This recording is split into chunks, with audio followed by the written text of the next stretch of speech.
days are never ending,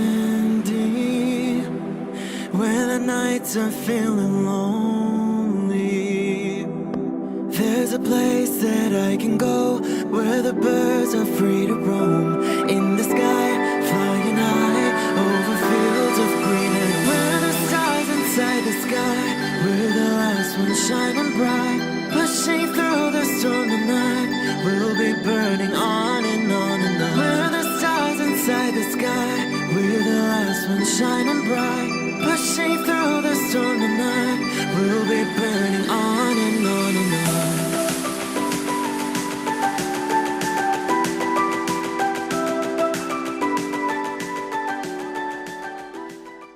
Hello Gemini, this is Inspire 2016 with your weekly tarot reading for the week commencing the 5th of December until the 11th of December 2016. The first card for you is representing, how do you feel about yourself? Your card is the Ten of Pentacles. You finally reach a point of completion and accomplishment in your journey. This sense of accomplishment is likely to be as a result of an improved career path, more solid financial reserves, a stable home environment and a possible committed and long-term relationship. This is one of those cards that shows that everything will eventually come together in a wonderful way and you will feel highly successful and proud of everything you have achieved. You will also feel compelled to share this success with others to ensure that they are also well cared for.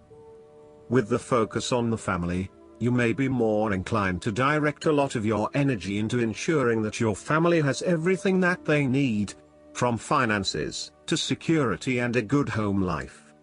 You want to ensure that your children and family will always have everything they need. This card shows how family, or even extended family, is incredibly important. It represents tradition, being a part of something bigger and realizing that the blood of your ancestors runs through your veins. It signifies that you are part of a long chain of individuals who subsequently creates a family, a tribe and a society.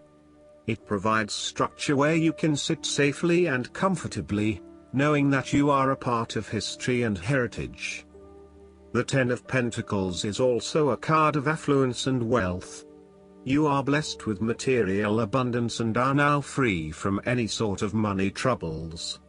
You feel financially secure and you are fortunate enough to have luck and success on your side to ensure your financial reserves are high. This card reflects permanence and creating a lasting foundation for future success.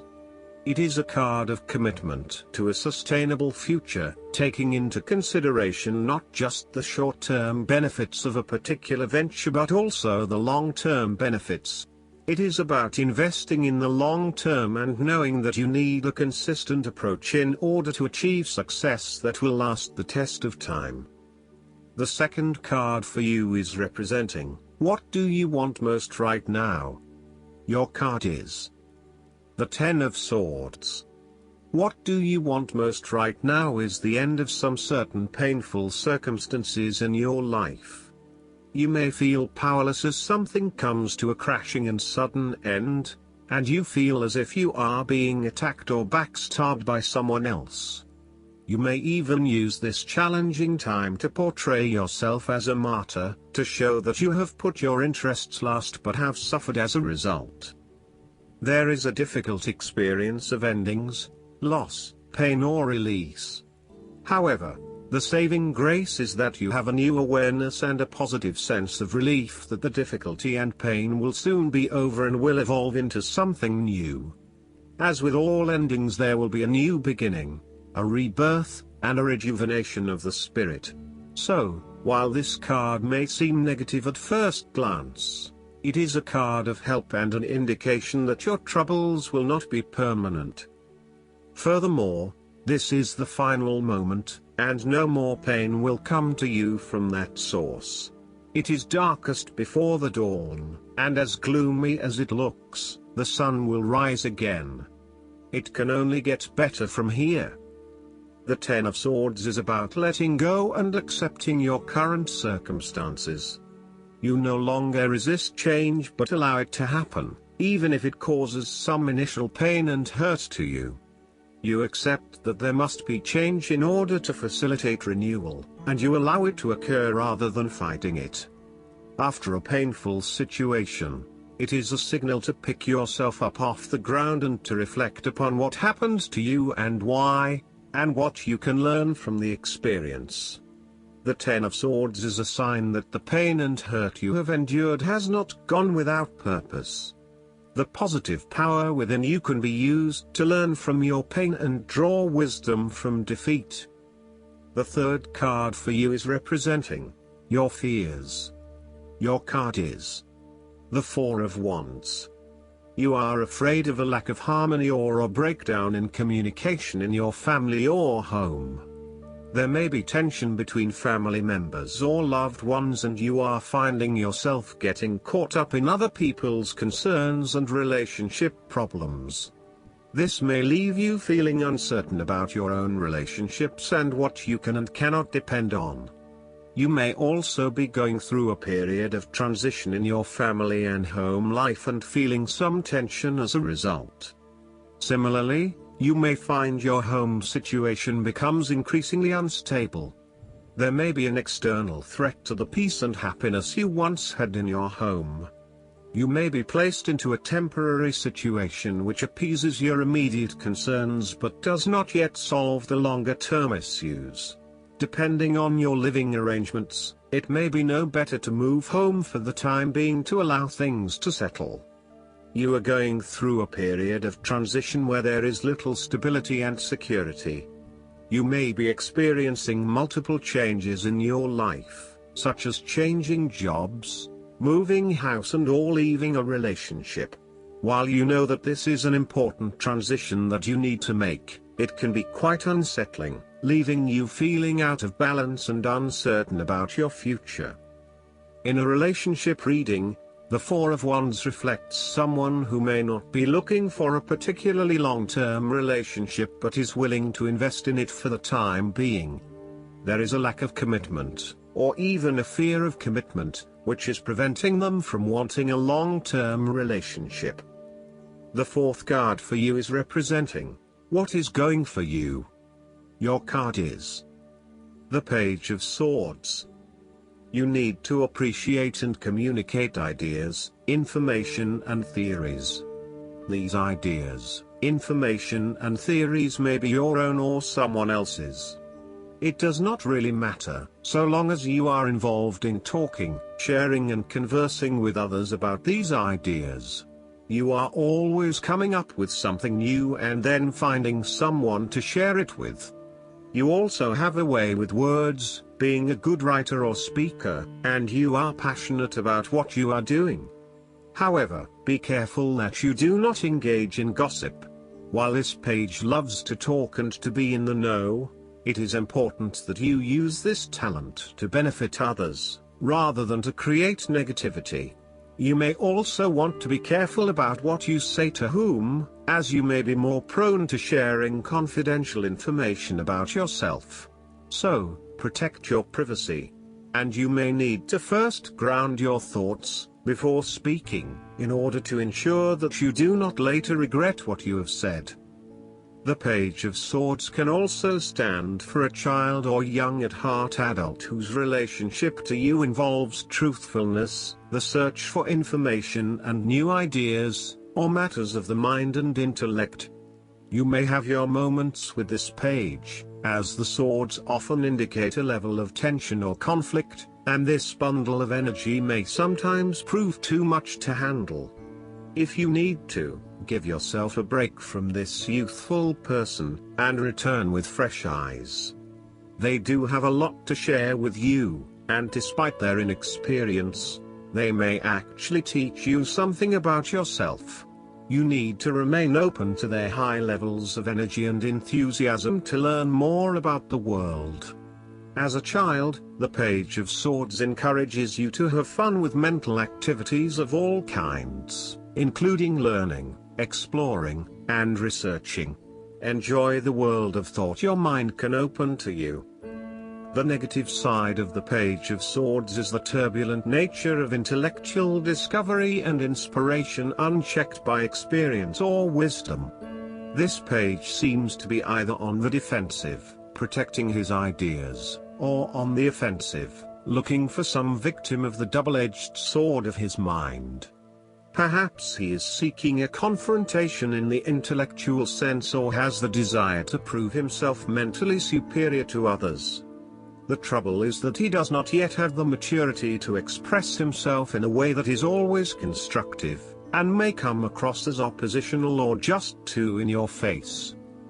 The fifth card for you is representing what is going against you. Your card is the Five of Swords. The conflict in your life is becoming upsetting now, and you realize that there can only be losers in this battle. You now just want to put this behind you and move on. Thus, you are now more open to change. The arguing is over and you are more willing to look at the situation with fresh eyes. You are willing to lay down your sword and begin negotiating, honestly trying to arrive at a win-win solution rather than always knocking heads. A return to the Four of Swords is required, where the peace in your mind drive your thoughts and behavior, moving away from tension and conflict. This is a good time to reach out to those with whom you have recently had conflict or disagreements, and make amends. The Five of Swords can sometimes indicate conflict in your life that you have tried to walk away from but which continues to follow you. For example, there may still be an ex in your life who is making things difficult and who may be preventing you from moving on to new relationships.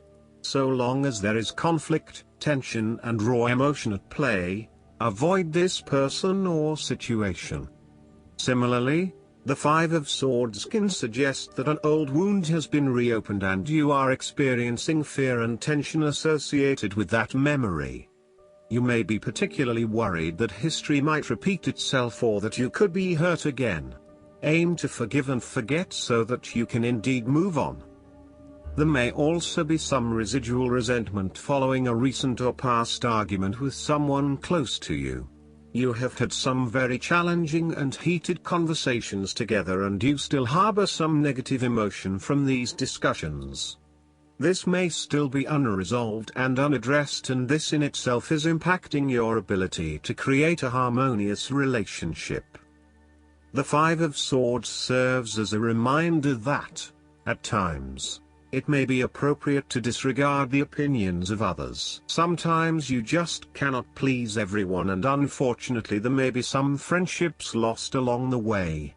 Sadly, not everyone is going to be as accommodating of your desire to pursue your own goals, particularly if it impacts on them and their ability to live their life the way they want to. What you will have to accept is that you cannot please everyone, and there are going to be people who are annoyed that you cannot be there for them as much as in the past. The last card for you is representing the likely outcome that you may have. Your card is the Four of Swords. After every crisis and before every new challenge, there is always a time of relaxation and contemplation. Constant stress and tension will break even the hardest and most resilient of people, but brief periods of rest enable you to refresh your energy, concentration and focus, ready for the next challenge. These rests should be used wisely, to heal the body and ready the mind. The Four of Swords is also a sign that you can stop worrying, put down your defenses and take a breather from the chaos around you. For the moment there is a truce and you can catch your breath without being attacked again. However, bear in mind that a truce and peace are not the same thing. The Four of Swords is a guarantee that challenges will return to your life as soon as you are ready to face them, so make the most of the stillness and quiet you have earned, but never lose sight of the fact that the battle is not yet over, and that there is still work to be done. This card suggests that now is the time to rest from some difficult times, perhaps the trauma of breakup or departure, relationship or family problems, financial and health worries, stress and conflict. Take a break. This is also not the time to make decisions, particularly when you are at your most vulnerable. The Four of Swords suggests the need for seclusion. You need seclusion to deal properly with your situation and need to experience time apart from others to gather your thoughts and feelings. Following on from the painful loss of the Three of Swords, the Four of Swords indicates your need to spend time alone to re-evaluate your life. Solitude, although often difficult to bear, is necessary for you to be able to recharge your batteries and rejuvenate your spirit. This solitary experience always bears fruit in an experience of greater inner strength and confidence. Retreat from pain, conflict and distractions, and rid yourself of stress and anxiety. Ground and recharge yourself. Look inward for a real change and meditate daily. In a practical sense, the Four of Swords is an indicator that you need to have some time out from your current circumstances, to reflect and review your progress so far. This is a good time to re-evaluate and reassess your priorities. It is almost like conducting your own post-implementation review following a major milestone or a major challenge. Create some time and space to reflect on what has worked well, what has not worked well, and what you need to change for the future. Pausing for reflection after each major challenge will position you well for success in the future. Last but not least, the guidance card for you is the Holy Amethyst. You are ready to move beyond energies or situations that are no longer helpful to you and make space in your life for something more purposeful. You may feel a real need for clearing out, not just mentally or emotionally, but physically too. There is a sense that you are moving beyond challenges and forging golden opportunities from stagnant or unhappy experiences. It's important to recognize that you are like a magician at this time, with the ability to use your thoughts, will and actions to bring about life-fulfilling and dream-enhancing opportunities. It's important to focus on what you desire and not what you fear, because what you give your energy to will literally begin to flourish. Call on Holy Amethyst to help you focus on golden opportunities. I hope that you enjoy everything, and if you like the reading, just please click subscribe and you will get instant notifications every time we publish a new video right to your YouTube. Thanks.